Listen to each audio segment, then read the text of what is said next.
teman-teman, kembali lagi berjumpa dengan kelompok 2. Kali ini kita akan melakukan kegiatan praktikum, yaitu percobaan jenis-jenis gelombang. Tujuan dari praktikum ini adalah mengamati bentuk dan jenis gelombang transversal dan gelombang longitudinal. Adapun alat dan bahan yang kita butuhkan, yaitu ada selingki, kabel listrik panjang 5 meter, benang kasur panjang 3 meter, dan karet gelang.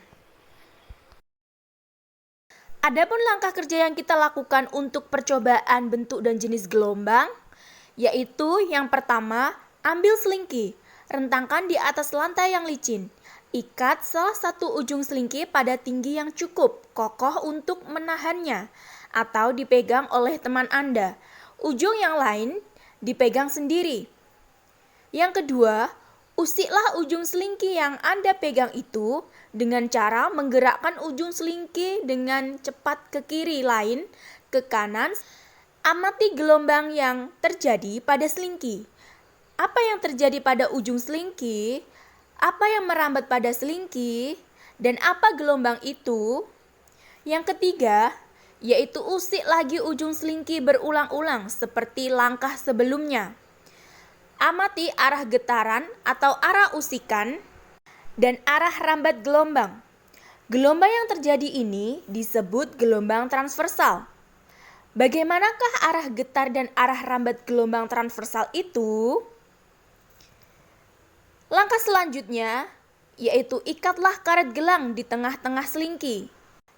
Lalu usik lagi ujung selingki yang Anda pegang berulang-ulang.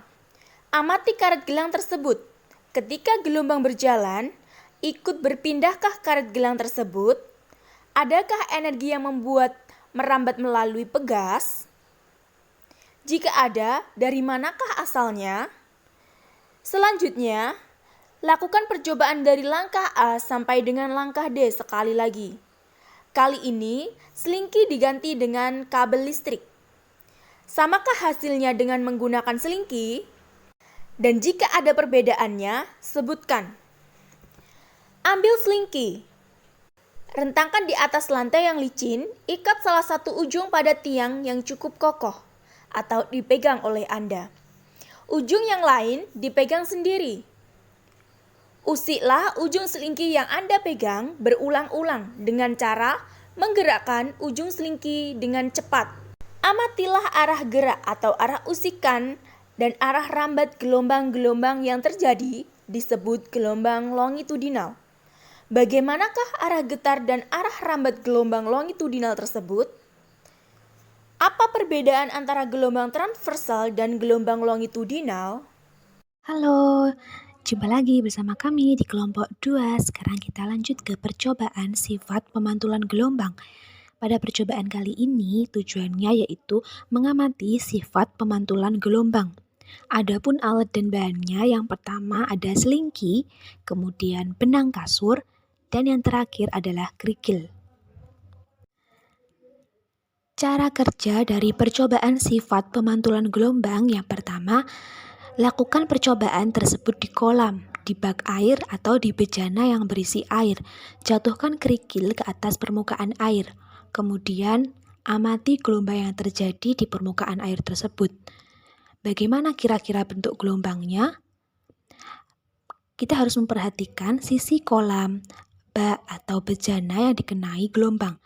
Lalu, adakah gelombang yang dipantulkan? Yang kedua, kita rentangkan selingki sejauh 1,5 meter, kemudian ikatkan salah satu ujungnya pada tiang yang kokoh atau bisa dipegang teman kita. Ujung yang satu ini harus tetap pada tempat yang tidak bergeser. Ini disebut dengan ujung terikat. Langkah yang ketiga adalah ujung selingki lainnya yang kita pegang, kita getarkan 1 kali hingga membentuk setengah panjang gelombang. Kemudian amati perambatan setengah gelombang atau denyut sampai gelombang tersebut hilang. Jika pola perambatan gelombang tersebut belum teramati dengan jelas, getarkan lagi ujung selingki tersebut. Dapatkah gelombang dipantulkan? Bagaimana fase gelombang pantul dibandingkan dengan fase gelombang asalnya? Langkah yang keempat yaitu ujung selingki yang terikat atau yang dipegang oleh teman kita. Sekarang kita ikatkan dengan benang yang panjangnya kurang lebih 1,5 meter. Kemudian ikatkan ujung benang yang jauhnya 1,5 meter dari ujung selingki ke tiang yang kokoh atau bisa dipegang oleh teman kita. Ujung selingki ini sekarang dapat bergerak bebas, oleh karena itu kita sebut dengan selingki ujung bebas. Yang terakhir, kita getarkan ujung selingki yang kita pegang 1 kali hingga membentuk setengah panjang gelombang seperti pada percobaan 2 di langkah 2. Kemudian amati perambatan setengah panjang gelombang ini. Dengan ujung bebas ini, bagaimana fase gelombang pantul dibandingkan dengan gelombang asalnya?